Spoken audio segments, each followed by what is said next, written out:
بسم اللہ الرحمن الرحیم۔ جس کو اللہ تعالیٰ پسند کرتا ہے اس کی زبان پر یہ تسبیح جاری کر دیتا ہے۔ حضرت محمد صلی اللہ علیہ وآلہ وسلم نے فرمایا یہ تسبیح زیادہ سے زیادہ پڑھو۔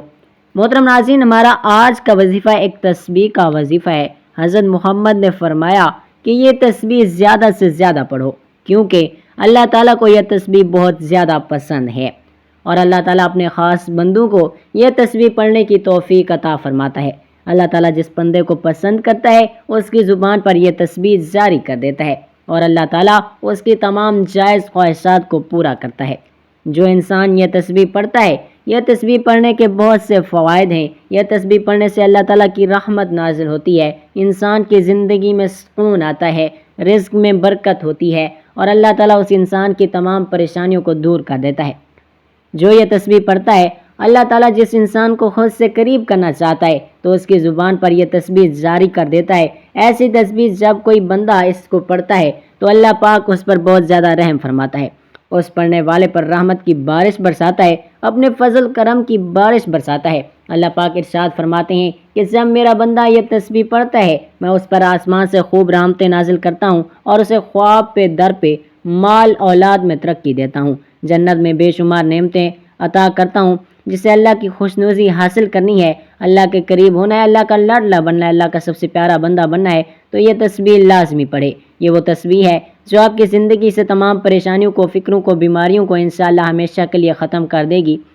ٹھیک ہے، اس تسبیح کو پڑھنے سے اللہ تعالیٰ سے صحت، اولاد، عزت، دولت، طاقت ہر چیز سے نواز دے گا۔ جس بندے کو اللہ تعالیٰ یاد کرتا ہے اسے توبہ کی توفیق دیتا ہے۔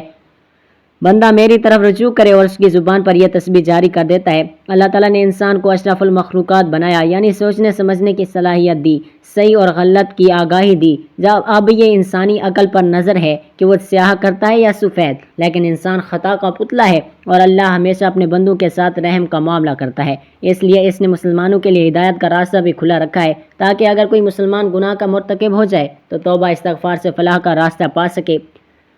تو یہ تسبیح سبحان اللہ و بحمدہ کی ہے۔ یہ جملہ اللہ کو بہت پسند ہے۔ جب کوئی بندہ یہ تسبیح پڑھتا ہے، اپنے گناہوں سے توبہ اور اللہ سے اپنی بخشش طلب کرتا ہے تو اللہ پاک بہت زیادہ خوش ہوتے ہیں، اس کے لیے اپنی رحمت کے دروازے کھول دیتے ہیں، پھر اسے اتنا عطا فرماتے ہیں جو اس کے وہم و گمان سے بڑھ کر ہوتا ہے۔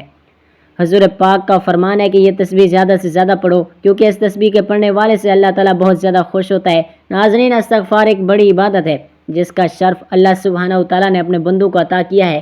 اللہ تعالیٰ کے نبی مکرم حضرت محمد مصطفیٰ نے خود اپنے اوپر استغفار کو لازم کر رکھا تھا، تو پھر دیگر مسلمانوں کا کیا حال ہوگا اگر استغفار کرنے والوں کی اللہ کی محبت ملتی ہے، اور اللہ مغفرت کرنے والوں اور استغفار کرنے والوں پر بڑا ہی کرم فرمانے والا ہے۔ استغفار کے معنی مغفرت کی طلب کے ہیں، اور مغفرت کے معنی گناہوں کی پردہ پوشی اور ان کے شر سے بچاؤ ہے۔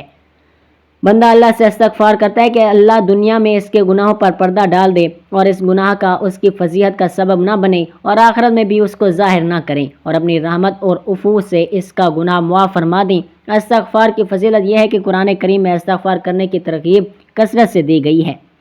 ایک مقام پر فرمایا اللہ سے استغفار کرتے رہو، بے شک اللہ بڑا ہی غفور الرحیم ہے۔ اللہ تعالیٰ استغفار کرنے والوں کی مداح بیان کرتا ہے، رات کی آخری گھڑیوں میں اللہ سے مغفرت کی دعائیں مانگا کرتے ہیں۔ ابن کثیر رحمۃ اللہ فرماتے ہیں کہ رات کی آخری گھڑیاں یعنی تہجد کا وقت استغفار کا بہترین وقت ہے۔ حضرت یعقوب علیہ السلام کو ان کے بیٹوں نے جب معافی کی درخواست کرنے کو کہا تو انہوں نے سحر کے وقت کا انتظار کیا، سحر میں اللہ تعالیٰ سے ان کے لیے معافی کی درخواست کی، اور اللہ تعالیٰ بیان فرماتا ہے کہ جو لوگ اس کا حضور استغفار کرتے ہیں وہ ان سے کیا معاملہ کرتا ہے۔ اگر کوئی شخص برا فعل کر گزرے یا اپنے نفس پر ظلم کر جائے، اس کے بعد اللہ سے درگزر کی درخواست کرے تو اللہ کو درگزر کرنے والا اور رحم فرمانے والا پائے گا۔ اللہ تعالیٰ کا فرمان ہے اللہ ان پر عذاب نازل کرنے والا نہ تھا جب تک ان کے درمیان موجود نہ تھا، اور نہ اللہ کا یہ قاعدہ ہے کہ لوگ استغفار کر رہی ہوں اور وہ ان کو عذاب دے دے۔ اللہ تعالیٰ حج بیت اللہ جیسی بڑی عبادات کی ادائیگی کے موقع پر بھی استغفار کی تاکید فرماتا ہے، پھر جہاں سے لوگ پلٹتے ہیں وہیں سے تم بھی پلٹو اور اللہ سے معافی چاہو، یقیناً وہ فرمانے والا اور رحم فرمانے والا ہے۔ یقیناً اعمال کی قبولیت کے مقام اور اس رحمتوں کے نزول کے مقام پر بھی استغفار کی تاکید ہے۔ موت زبان سے کلمات عطا نہ ہوں بلکہ دل سے بھی توبہ کی جائے۔ اگر زبان عطا کی شمولیت کے بغیر استغفار کرتی رہی تو وہ غیر نافع ہے۔ اکثر اوقات توبہ اور استغفار کا ذکر اکٹھے کیا جاتا ہے۔ استغفار اس کیفیت کا نام ہے جب بندہ اللہ کے سامنے اپنے گناہوں کی مغفرت زبان سے مانگتا ہے اور توبہ اس کے دل اور اعضاء سے اس گناہ کا اثر ختم کر دیتی ہے۔ توبہ میں ایسی ندامت پائی جاتی ہے کہ بندہ اس گناہ کا دوبارہ ارتکاب کرنے کا خیال بھی نہ لائے اور اسے اپنے اعمال کے دفتر سے بھی مٹا دینا چاہیے۔ استغفار کا حکم دعا کا ہے جسے اللہ رب العالمین قبول یا رد کر دیتا ہے، اور جب دعا مومن کسر المزاج سے مانگی جائے اور بندہ عفو کا طالب ہو تو رب کریم اس کی مغفرت فرما دیتا ہے۔ استغفار کرنے والوں پر رب العالمین نعمتوں کا دروازہ کھولتا ہے۔ اللہ تعالیٰ کا ارشاد ہے، اور یہ کہ تم اپنے رب سے معافی چاہو اور اس کی طرف پلٹ آؤ تو وہ ایک مدت خاص تک تم کو اچھا سامان زندگی دے گا اور سب حاسب فصل کو اس کا فضل عطا کرے گا۔ یعنی آخرت ہی نہیں، اس دنیا میں بھی مستغفرین کو مال و متاع عطا کیا جاتا ہے، اور صرف فرد ہی نہیں بلکہ قوموں کی زندگی بھی بدل دی جاتی ہے۔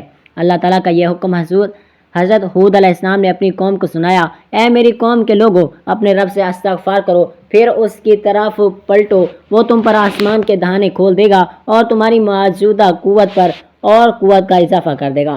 مجرموں کی طرح منہ نہ کھولو۔ اللہ کی نافرمانی کرتے ہوئے جو قوم اپنے برے انجام کی جانب چلی جا رہی ہے، اگر وہ اپنی غلطی کو محسوس کر لے اور نافرمانی چھوڑ کر خدا کی بندگی کی طرف پلٹ آئے تو اس کی قسمت بدل جاتی ہے، اس کی مہلت عمل میں اضافہ کر دیا جاتا ہے اور مستقبل میں اس کے لیے عذاب کے بجائے انعامت، ترقی اور سرفرازی کا فیصلہ لکھ دیا جاتا ہے۔ نافرمانوں کے لیے استغفار رازن رحمت ہے۔ قرآن کریم میں نافرمان قوموں کو استغفار کرنے کی ترغیب دی گئی ہے۔ ارشاد دیکھو، اپنے رب سے معافی مانگو اور اس کی طرف پلٹ آؤ، بے شک میرا رب رحیم ہے اور اپنی مخلوق سے محبت کرتا ہے۔ یہ اللہ تعالیٰ کی اپنے بندوں پر بڑی عنایت ہے کہ جب بھی اپنے افعال پر نادم ہو کر اس کی جانب پلٹتے ہیں اور استغفار کرتے ہیں تو وہ انہیں اپنے وسیع دامن رحمت میں سمیٹ لیتا ہے، کیونکہ اپنی پیدا کی ہوئی مخلوق سے وہ بے پناہ محبت رکھتا ہے۔ اللہ تعالیٰ نے بندوں کو خود بھی استغفار کرنے کی تلقین کی، پیغمبروں نے بھی اللہ سے مغفرت کی سفارش بھی کی۔ حضرت یوسف علیہ السلام کے بھائیوں کا معاملہ جب کھل گیا تو انہوں نے والد سے کہا کہ ہمارے لیے اللہ سے معافی مانگیں۔ سب بول اٹھے، ابا جان آپ ہمارے گناہوں کی بخشش کے لیے دعا کریں، واقعی ہم خطا کار تھے۔ اس نے کہا، میں اپنے رب سے تمہارے لیے معافی کی درخواست کروں گا، وہ بڑا معاف کرنے والا اور رحمان اور رحیم ہے۔ ابراہیم علیہ السلام نے بھی اپنے والد کے لیے استغفار کرنے کا وعدہ کیا تھا۔ ابراہیم علیہ السلام نے کہا، ممکن ہے کہ آپ کو میں اپنے رب سے دعا کروں گا کہ آپ کو معاف کر دیں، میرا رب مجھ پر بڑا ہی مہربان ہے۔ اور کہتے ہوئے انہوں نے یہ باپ کو یہ بھی بتا دیا تھا، میں آپ کے لیے معافی ضرور چاہوں گا اور میرے اختیار میں کچھ نہیں ہے کہ میں آپ کو اللہ کی پکڑ سے بچوا لوں۔ حضرت ابراہیم علیہ السلام نے انتہائی محتاج لہجے میں اس وعدے کے مطابق دعا کی تھی، مگر جب آپ علیہ السلام کی نظر اس جانب گئی کہ ان کا باپ تو کھلم کھلا خدا کا باغی ہے تو وہ اس دعا سے بھی باز آ گئے اور ایک سچے وفادار مومن کی طرح انہوں نے باقی کی ہمدردی سے صاف صاف انکار کر دیا۔ انبیاء علیہ السلام کا استغفار، انبیاء علیہ السلام گناہوں سے پاک ہوتے ہیں اور اللہ تعالیٰ ان کی حفاظت فرماتا ہے، لیکن ہم دیکھتے ہیں کہ ہمیں جا بجا ایسے واقعات ملتے ہیں جب اللہ تعالیٰ کے یہ برگزیدہ بندے بھی اس کے حضور رکوع و سجود میں جھکے ہوئے ہیں اور اس کے سامنے عاجزی سے کھڑے استغفار کر رہے ہیں اور معافی اور مغفرت مانگ رہے ہیں۔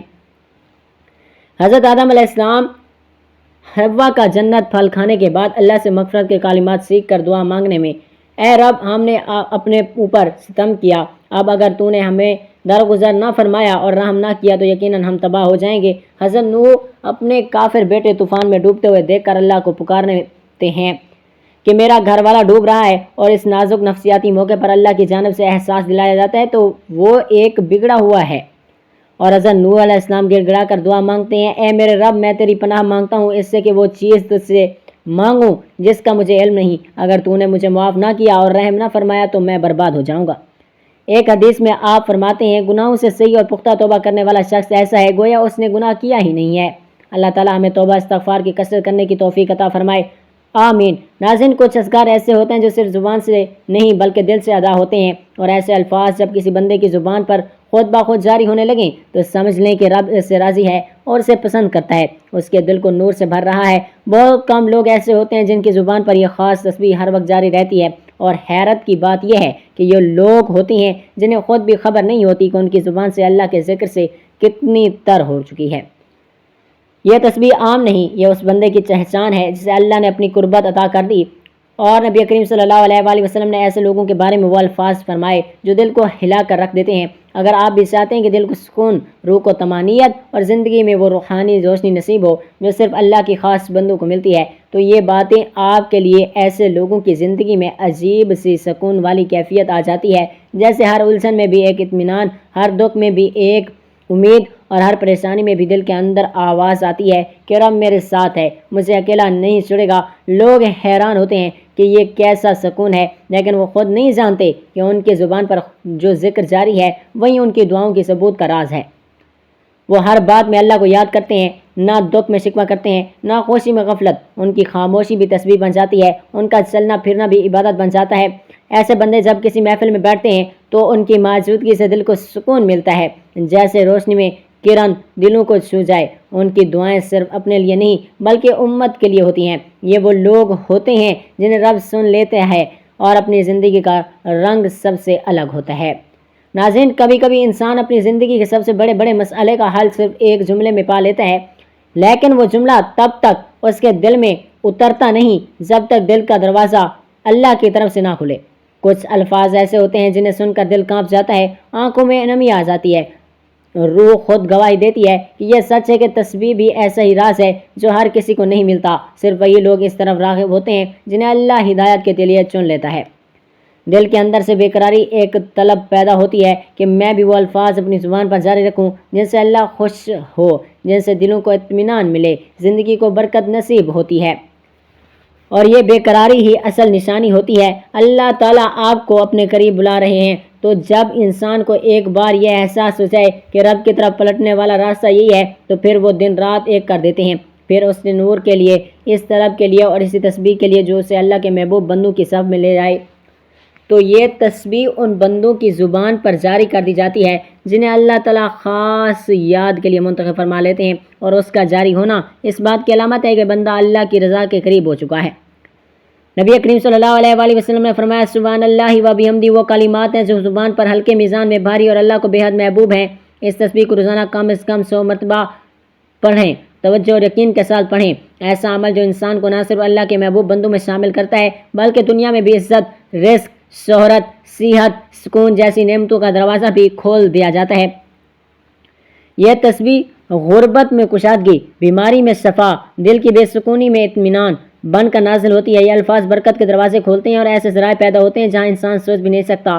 یہ تسبیح نہ صرف ناممکن کو ممکن بناتی ہے بلکہ انسان کی زندگی کو سراپا نور، پاکیزگی اور عزت سے بھر دیتی ہے۔ اس کا دوام بندے کو دنیا میں وہ مقام عطا کرتا ہے اور آخرت میں بلند درجہ۔ اللہ کے نبی صلی اللہ علیہ وآلہ وسلم بتا رہے ہیں کہ جس نے دن میں 100 مرتبہ سبحان اللہ و بحمدہ کہا، اس کے گناہ بخش دیے جاتے ہیں اور مٹا دیے جاتے ہیں، چاہے وہ سمندر میں موجود اور لہروں کے وقت ظاہر ہونے والے سفید جھاگ کے برابر ہی کیوں نہ ہوں۔ یہ اجر و ثواب دن میں لگاتار یہ دعا پڑھنے والے اور وقفے سے پڑھنے والے دونوں کو حاصل ہوگا۔ ایک صحابی رضی اللہ تعالیٰ عنہ حضور کی خدمت میں اقدس صلی اللہ علیہ وآلہ وسلم میں حاضر ہوئے اور عرض کی، دنیا نے مجھ سے پیٹ پھیر لی۔ فرمایا، کیا وہ تسبیح تمہیں یاد نہیں جو تسبیح ملائکہ فرشتوں کی ہے اور جس کی برکت سے روزی دی جاتی ہے؟ خلق دنیا یعنی مخلوق آئے گی تیرے پاس ذلیل و خوار ہو کر، دن بھر میں کم از کم 100 بار کہا کر سبحان اللہ و بحمدہ۔ ناظرین، سبحان اللہ و بحمدہ اور استغفار پڑھنے والا بندہ اللہ کو بہت ہی زیادہ پیارا لگتا ہے۔ تو جب آپ یہ تسبیح پڑھیں گے تو سوچیں اللہ اس بندے سے کتنا زیادہ خوش ہوتا ہے اور راضی ہوگا۔ اللہ پاک کو وہ بندہ کتنا پیارا لگے گا۔ پھر جب آپ اللہ تعالیٰ سے اپنی حاجت کے لیے دعا کریں تو کیا ایسا ہو سکتا ہے کہ آپ کی حاجت پوری نہ ہو؟ بلکہ اللہ پاک تو خود فرماتا ہے، اے میرے بندے، مانگ تجھے کیا چاہیے، جو کچھ بھی تو مانگے گا انشاءاللہ میرا مالک آپ کو دے گا۔ دنیا کی ہر چیز آپ کے قدموں میں ہوگی، بس آپ نے پورے یقین سے کسی بھی نماز کے بعد یہ عمل کرنا ہے۔ یہ وظیفہ پڑھنے سے پہلے آپ نے درود پاک پڑھنا ہے، اللہم صلی علی محمد وعلی آل محمد کما صلیت علی ابراہیم وعلی آل ابراہیم انک حمید مجید، اللہم بارک علی محمد وعلی آل محمد کما بارکت علی ابراہیم وعلی آل ابراہیم انک حمید مجید۔ درود پاک پڑھنے کے بعد آپ نے کم از کم 100 مرتبہ سبحان اللہ و بحمدہ اور 100 مرتبہ استغفر اللہ لازمی پڑھنا ہے، اور اگر کثرت کے ساتھ پڑھنا ہے تو پھر 300 مرتبہ لازمی پڑھنا ہے، یعنی کہ 3 تسبیح سبحان اللہ و بحمدہ کی پڑھ لیں، اور اس کے بعد آپ نے سورۃ الفاتحہ 11 مرتبہ پڑھنی ہے۔ آخر میں پھر آپ دوبارہ درود پاک پڑھ لیں جو شروع میں پڑھا تھا۔ میری دعا ہے کہ اللہ ہمیں ان بندوں میں شامل فرمائے جن کی زبان پر تیرا ذکر ہو، اور ہمیں بھی اپنے الفاظ بندوں میں لکھ لیں جنہیں تو پسند فرماتا ہے۔ ہمارے دلوں کو اپنی یاد سے آباد کر دے، ہماری زندگی کو اپنی رضا سے بھر دے، اور دنیا آخر میں ہمیں بلند مرتبہ پر فائز فرما جو صرف تیرے محبوب بندوں کو عطا ہوتے ہیں۔ آمین یا رب العالمین۔ ناظرین، آخر میں گزارش ہے کہ اپنے رزق میں برکت اور وسعت اور کشادگی کے لیے اللہ تعالیٰ کے 99 ناموں میں سے کوئی ایک نام لکھ کر کمنٹس میں ضرور شیئر کر دیجیے گا۔ اللہ تعالیٰ ہم سب کا حامی و ناصر ہو، آمین، جزاک اللہ۔